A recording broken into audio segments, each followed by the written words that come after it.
icyambere cyo ntiyarazi niba nsenga, ntiyarazi niba mvugira Imana, ntiyarazi niba ndi iki, ariko ukuntu yanyakiriye niyo waba uri umupagani, ni mu idini rimwe runaka ntavuze icyo yitwaza, atari n'impano ye, akaza akitwaza amafaranga bakavuga ngo uyatura ituro rinini. Iryo turo rinini akaba ari ryo akandagiza abantu b'Imana. Abashaka ku bakunzi mukurikirana chano yitwa Kristo TV, turagenda basuje mu izina rya Yesu Kristo.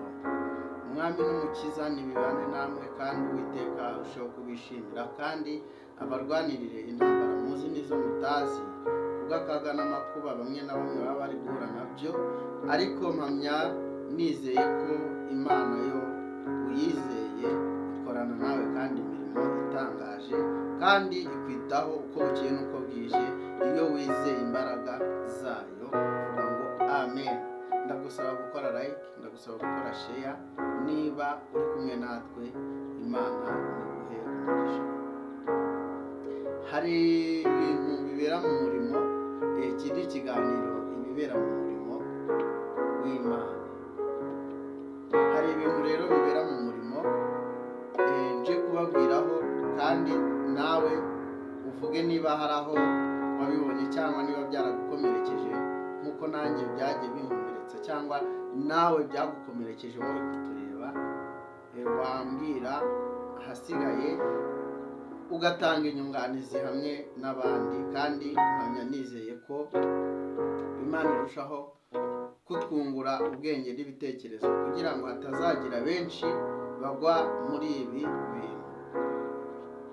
Mperuka kujya ahantu, icyo gihe imvura yari yaguye ari nyinshi, icyo gihe nari ndi kuri moto, ndangije mbwira umumotari ati egera hepfo ugame hariya nanjye, kuko hariya numva bari gusenga, reka negereyo aba ariho mba negamiye nugame, kuko ari no kuzu y'Imana, ndabona numva ijambo ry'Imana cyane ko bari kubwiriza ijambo ry'Imana. Nkimara kuhagera ndabanza ndihanagura imvura uko yari yanyagiye, ariko ikintu cyabaye, nakiriwe n'umudiyakoni.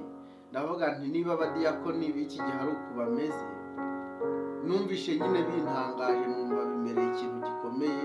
Ndavuga ati nuko abo mu nzu y'Imana bameze. Icyambere cyo ntiyarazi niba nsenga, ntiyarazi niba mvugira Imana, ntiyarazi niba ndi iki, ariko ukuntu yanyakiriye niyo waba uri umupagani, ni mu idini rimwe runaka ntavuze, niyo waba uri umupaga wakwifuza kuzongera kujya muri iryo dini,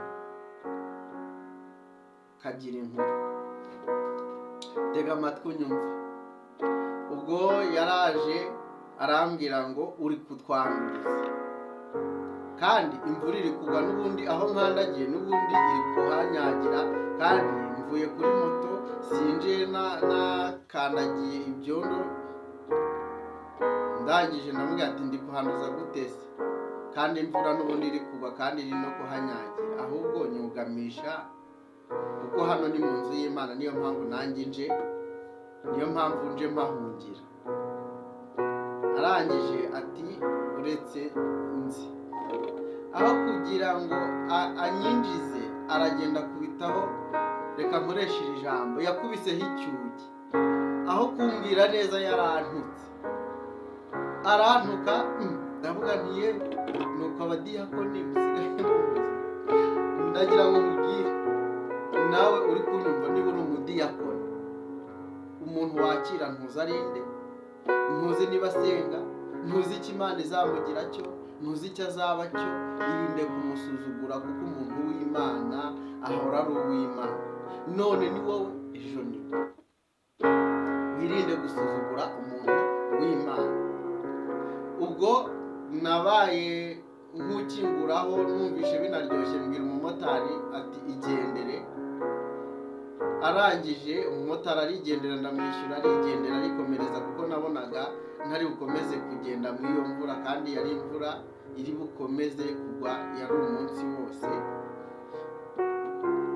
ndangije nsaba umudiyakoni wundi usohotse, ndamusaba ngo waretse nkinjira hari icyo bitwaye ko muri gusenga.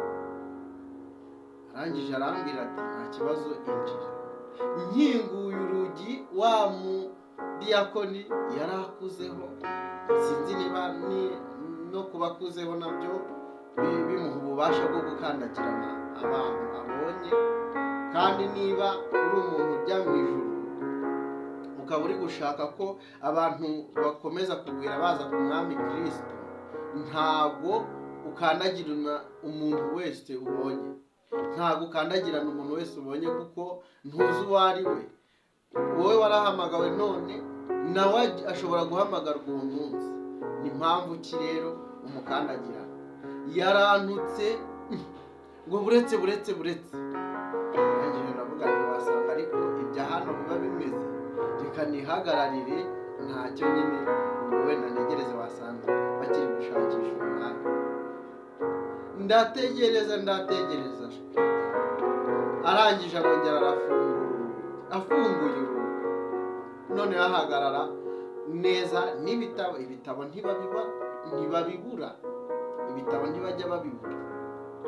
Akenshi hari n'igihe usanga ari igitabo, agenda, bibiliya n'utundi tuntu, ku buryo wabona ari umurokore. Ndangije ndavuga nti none se ko yegamiye urugi ntago yemera ko ninjira? Ndangije ndamubaza ati none se mwabuze umwanya? Nta mwanya urimo, mu byubahiro by'umudiyakoni mugomba. Arangije aranyihorera. Ndavuga nti se ni stress z'urugo yazanye ku idini, reka mvuge idini, ni stress z'urugo yazanye ku idini zituma atura abantu mu nabi. Hashize umwanya haza n'undi, haza n'undi, twese yanga ko twinjira turi abantu, ubwo twari tugeze nko mu bantu bane.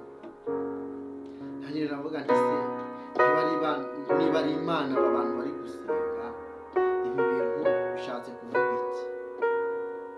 Ndategereza imvura, kubw'amahirwe imvura yarahize. Ntegereza ko bazambwira ati ni karibu injira muntu w'Imana, ndaheba.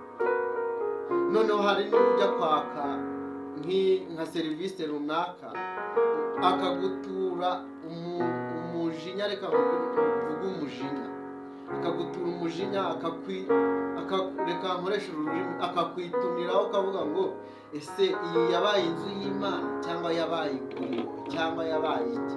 Ukibaza.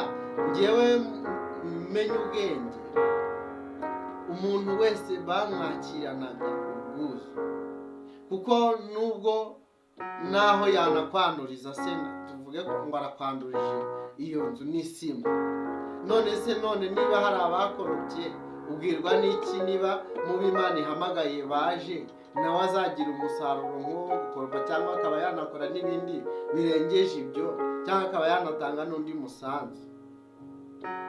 Gusa byambereye ihurizo rirerire. Ndavuga nti se Mana, idini rya ADEPR cyangwa rya Anglikani cyangwa rya Katolike cyangwa amadini ntavuze, nanze kuvugira hamwe. Ndavuga nti aya madini, ubu washaka guhungira ku Mana yahungira hehe? Niba umudiyakoni nsanze ku rugi ari unyakiriye gutya, nahungira hehe? Mu gihe numva nshaka kwakira umukiza, nahungira sigara nibaza icyo kibazo.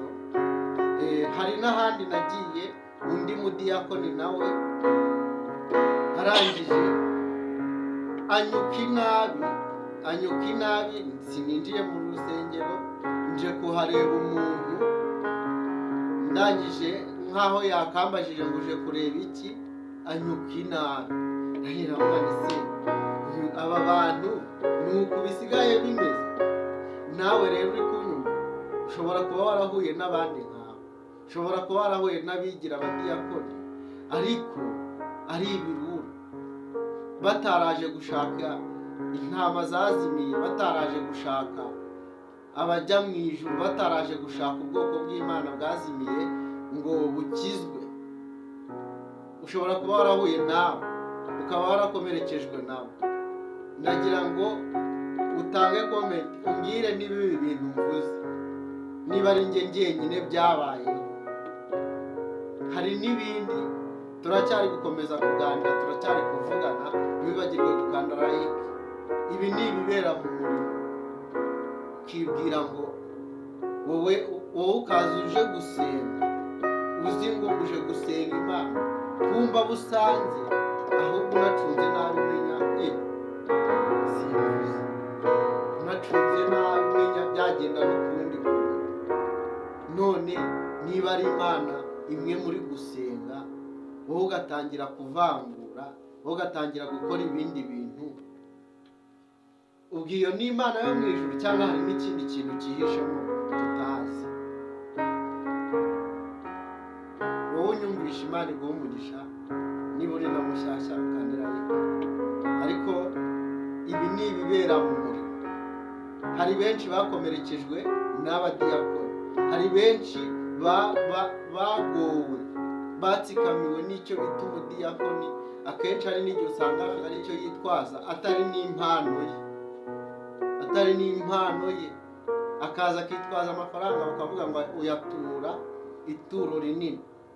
Iryo turo rinini akaba ari ryo akandagiza abantu b'Imana, akaba yarababereye ikintu runaka kandi nta n'umuhamagaro ari uwo kuza ahagarara gusa, ahubwo akatubera Yona cyangwa akababera Yona. Namwe ntimwabuze abadiyakoni nk'abo. Ndagira ngo nawe niba byarakubayeho utange komenti, tujye ducyaha abantu nk'aba, kuko tudacyasha abantu nk'aba ntabwo ibi bintu byaba ari sawa. Kuko niba ari Imana imwe dusenga, ni Imana imwe yo mu ijuru. Niba ari Imana twaje gushaka, ni Imana twaje gushaka. Imana ibagirire neza. Turacyari